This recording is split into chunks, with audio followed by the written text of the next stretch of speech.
जी, तो आज हम स्टार्ट करने लगे हैं lesson number 9, consumer and producer surplus analysis using integrals. तो इसमें क्या फाइंड करें, हमें वैल्यूज़ दी गई हैं P into Q 4 into 25 minus Q square dollars per unit. Find the consumer surplus if consumer is willing to spend 3 units of commodity. तो हमें यहाँ पर उन्होंने एक तो इक्वेशन दी है जिसको हमने फाइंड करना है बाय इंटीग्रेशन, और दूसरी चीज़ हमें क्या दी गई है, लिमिट्स दी गई है। कैसे देखें, लिमिट्स दी गई है 0 to 3। हमने सबसे पहले जो वैल्यू हमें इक्वेशन क्वेश्चन दिया गया है वो है P into 3, P into Q is equal to 4 into 25 minus Q का स्क्वायर। तो जहाँ जहाँ पर क्यू था वहाँ पर 3 पुट कर दिए, यानी क्यू इज इक्वल टू 3। तो उसके बाद हमारे पास P into 3 is equal to 64 आ जाएगा। नेक्स्ट हमारा जो मेन करने वाला क्वेश्चन है, हमने सबसे पहले इंटीग्रेशन करनी है। इस इक्वेशन की इंटीग्रेशन कैसे करनी है, लिमिट्स हमें दी गई हैं 0 to 3। आपको पता है कि जो कांस्टेंट होता है वो हमेशा इंटीग्रेशन से बाहर आ जाता है। उसके बाद 25 की इंटीग्रेशन होगी 25 क्यू, और क्यू स्क्वायर की इंटीग्रेशन होगी क्यू क्यूब डिवाइडेड बाई 3। 0 से 3 तक upper limit minus lower limit. Upper limit 3 है, लोअर लिमिट 0 है, तो पहले अपर लिमिट पुट की क्यू में, फिर लोअर। 1/3 कॉमन इसमें से ले लिया, क्यू में upper limit 3, lower limit 0 put किया तो 72 हमारे पास यहाँ पे आंसर आ जाएगा।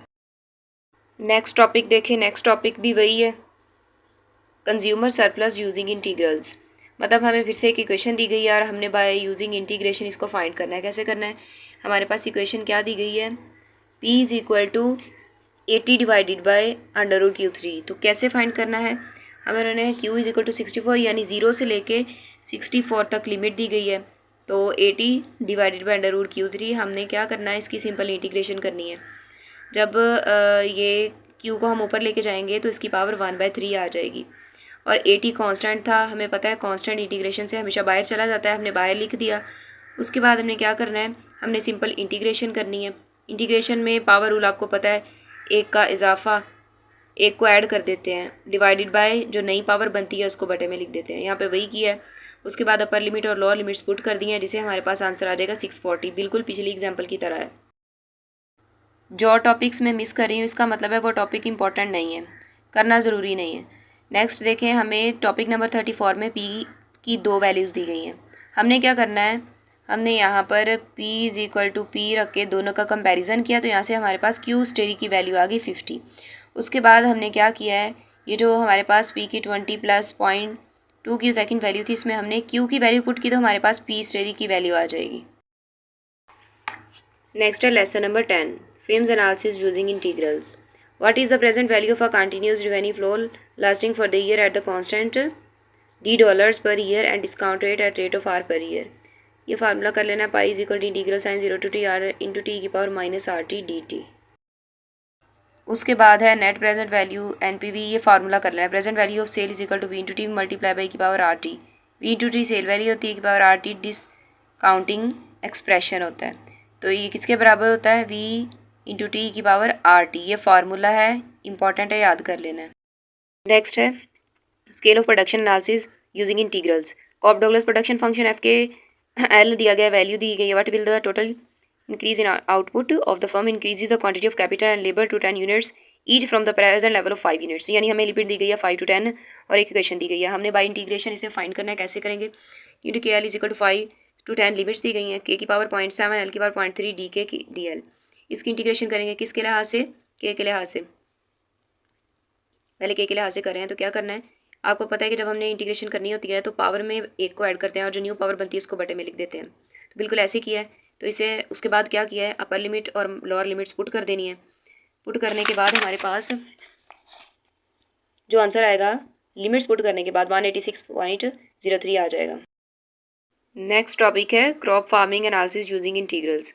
एक इक्वेशन दी गई है, 3 पर बुशल हमें डॉलर्स दिए गए हैं और इंक्रीज ड्यूरिंग 5 डेज।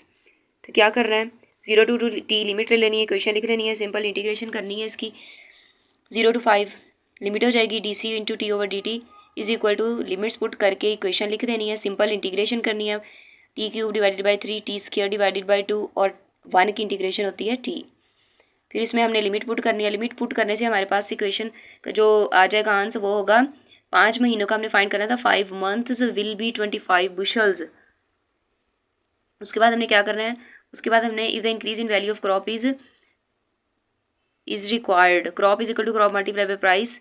इस तरह की असाइनमेंट ज़रूर आती है, आपने लाजमी करनी है, आएगी, और यही फार्मूला उसमें अप्लाई होगा। इसको हम crop V C T is equal to C into T multiply by P ऐसे लिख सकते हैं। इक्वेशन लिख देनी है, मल्टीप्लाई बाय $3 जो हमें क्वेश्चन में दिया गया है। उसके बाद हमारे पास आंसर क्या आएगा, हमने इस इक्वेशन में जो हमारे पास रह गई है इसमें हमने लिमिट्स पुट कर देनी है। 0 to 5 लिमिट थी, जो अपर लिमिट 5 है, लोअर लिमिट 0 है। लिमिट्स पुट करेंगे तो $75 हमारे पास आ जाएगा आंसर आफ्टर 5 मंथ्स।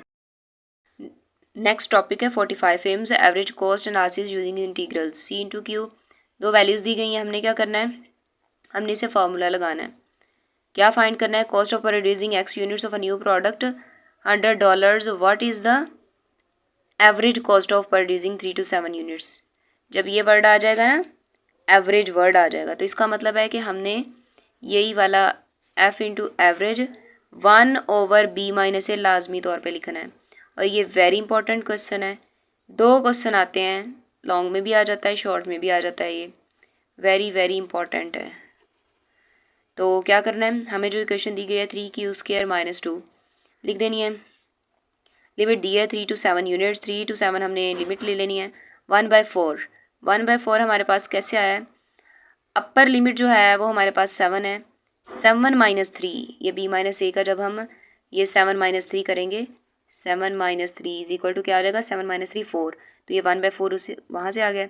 3q² - 2, इस पर हमने सिंपल इंटीग्रेशन कर देनी है, क्यू क्यूब डिवाइडेड बाई 3, और 2 अकेला हो तो इसकी इंटीग्रेशन होती है 2q। तो इसी तरह से हमने फिर अपर और लोअर लिमिट्स पुट कर देनी है, तो 77 हमारे पास इस यूनिट्स आ जाएंगे एवरेज। चलिए नेक्स्ट देखें, इस पर भी हमने क्या फाइंड करना है, एवरेज ऑफ अ फंक्शन। तो उसके लिए पहली चीज़ मैंने बताई थी 1/b minus integral sign a to b f(x) d(x), ये फार्मूला लगाएंगे। तो f(x) इज इक्वल टू 0.9, ये वैल्यू हमें दी गई है वो लिखनी है। 1/, अब लिमिट्स भी दी गई हैं 0 to 3, 3 - 0 1/3 होता है। इसकी सिंपल इंटीग्रेशन कर देनी है, इंटीग्रेशन करने के बाद लिमिट्स पुट करने से 3.97 आंसर आ जाएगा, वेरी इंपॉर्टेंट है। नेक्स्ट क्वेश्चन देखें, ये भी बिल्कुल इसी तरह से है, हमने फार्मूला पुट कर दिया, क्यों, क्योंकि यहाँ पर भी हमने क्या फाइंड करना है, एवरेज ऑफ अ फंक्शन। उसके बाद हम क्या देखते हैं, हमें लिमिट्स ना 1000 से 2000 दी गई हैं, तो हमने b माइनस है, ये b है, ये a है फार्मूले में, तो 2000 - 1000, इसका मतलब है जो लिमिट है वो हमारे पास क्या आ रही है, 1000। उसके बाद हमने क्या करना है, इंटीग्रल साइन 500 जो हमारे पास कांस्टेंट था, इंटीग्रेशन से बाहर ले आएंगे, बाहर लाने के बाद एल रह जाएगा। हमें पता है कि जब हमने इंटीग्रेशन करनी है किसी पावर वाले साइन की तो +1 ऐड करेंगे, और डिवाइडेड जब जो न्यू पावर बनती है 2/3 + 1, उसे हमने न्यू पावर को बटे में लिख देना होता है। उसके बाद हमने लिमिट्स पुट की हैं, लिमिट्स पुट करने से हमारे पास आंसर आ जाएगा ये।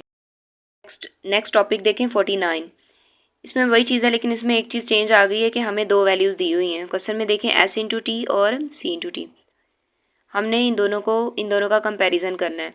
s into T is equal to c into T, comparison करेंगे तो हमारे पास एक इक्वेशन, इसमें से कोई वैल्यू कॉमन नहीं आ रही, तो इसीलिए हमने ये इक्वेशन बनाई है। तो इस इक्वेशन को देख के लग रहा है कि इस पर ये वाला फार्मूला x² + bx + c यानी क्वाड्रेटिक फार्मूला अप्लाई होगा, तो हमने क्वाड्रेटिक फार्मूला अप्लाई किया है। क्वाड्रेटिक फार्मूला अप्लाई करने से हमारे पास यहाँ पे t की वैल्यूज़ आ गई हैं, t इज इक्वल टू 8। उसके बाद हमने क्या किया है, हमने एक दफ़ा फिर से दोनों को कंपैरिजन करके जो हमारे पास t की वैल्यू आई थी वो पुट की है, हमारे पास आंसर सेम आया है। तो इसका मतलब है कि जो हमें क्वेश्चन दिया गया था, solve the equation two determine the period during which savings maintain costs and the shaded area which determines the net savings during time. तो 48 इज इक्वल टू 48 हमारे पास आंसर आ गया। इसका मतलब है कि यहाँ पर मेंटेन कॉस्ट है मेंटेन